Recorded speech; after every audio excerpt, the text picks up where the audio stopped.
항상 존경하고 사랑하는 시청자 여러분, 안녕하십니까? 자고 일하는 재앙, 데일리 재앙 브리핑입니다. 여러분의 구독과 좋아요, 그리고 공유가 여러분의 주변을 바꿀 수 있습니다. 꼭 부탁드립니다.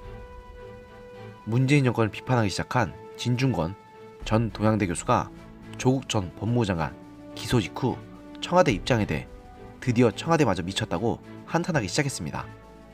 진 전 교수 글 게시에 앞서 청와대는 31일 조 전 장관 기소와 관련해 대통령의 인사권을 흔든 수사였지만 결과는 너무나 옹색하다며 세상을 떠들썩 울리고 고작 나타난 것은 쥐 한 마리란 뜻의 태산명 동서일피라는 말로 조 전 장관의 불구속 기소를 비난했는데요. 이에 진 전 교수는 같은 날 자신의 페이스북 글에서 본인 혐의만 11개다. 서민의 눈에는 그 하나하나가 결코 가볍지 않다.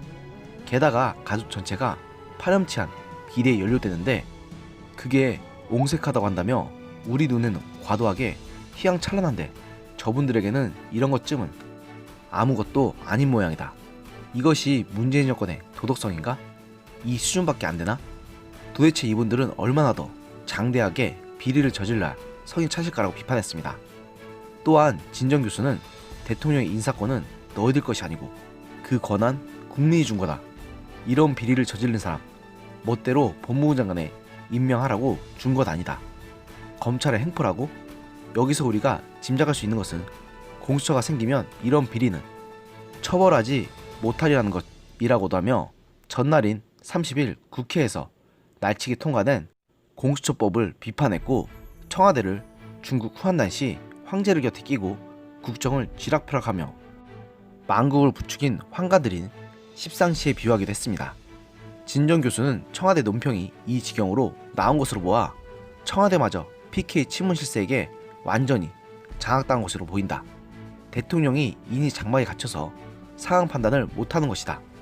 십상시가 따로 있는 게 아니다라고 덧붙였습니다. 여기에 한때 민주노동당 당원으로 한국 좌파를 지지했던 역사연구가 나현준 씨도 건국이후 부패 앞에서 이처럼 당당한 권력은 없었다며 통렬한 비판을 가했습니다. 나현준 씨는 새해 첫날 자신의 페이스북을 통해 최 비서관과 조 전 장관 그리고 문제의 근원인 청와대를 겨냥해 최강욱 탄핵 국면에서 친민주당 성향 팟캐스트에 집중 출연했었지. 거기에 그는 대학 시절 한남까지 동원해서 우병우를 사정없이 씹어냈다. 그렇게 준엄했던 인간이 이제 위조 혐의를 받고 있다고 말했습니다.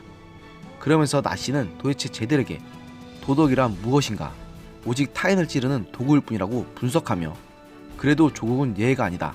저 집단의 표준이다라고 그들의 핵심을 찌르는 말로 글을 마무리했습니다. 나 씨가 비판한 최강욱 비서관은 소속 법무법인에서 2017년 10월 허위 인턴 활동 확인서를 발급한 혐의를 받고 있는데 그로부터 1년 뒤인 지난해 9월 청와대 공직기관 비서관으로 임명된 인물입니다.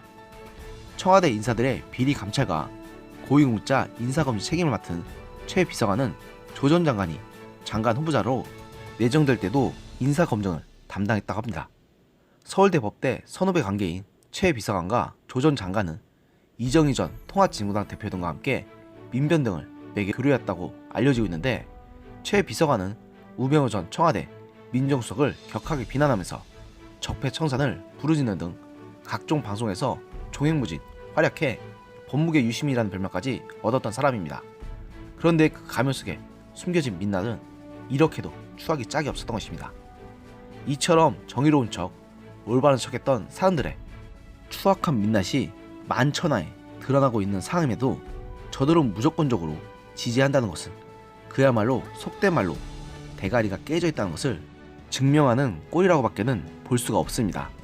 제가 이 방송에서 소개한 인물 중 나현준 씨는 그렇다 쳐도 진중권 교수는 대표적인 좌파 진영의 스피커 중 한 명이었음에도 이렇게 현 청와대를 삼국지를 한 번이라도 읽어본 사람이라면 누구나 알 법한 후한의 멸망을 앞당긴 황건족의 난을 불러온 원인이었던 십상시에 비유했다는 것 자체가 지금 정부와 청와대가 얼마나 뿌리부터 썩었고 가망이 없는지를 알 수 있는 대목이라고 생각합니다. 왕조시대에 저런 신하들만 끼고서 제대로 된 정사를 펴지하는 임금을 사리에 어둡고 어리석은 임금이라 하여 이른바 암군 내지는 홍군이라고 했습니다. 문재인 대통령을 왕에 비유한다면 이보다 문재인 대통령을 잘 표현한 말은 없을 것 같습니다. 오늘의 영상은 여기까지였습니다. 들어주셔서 감사합니다.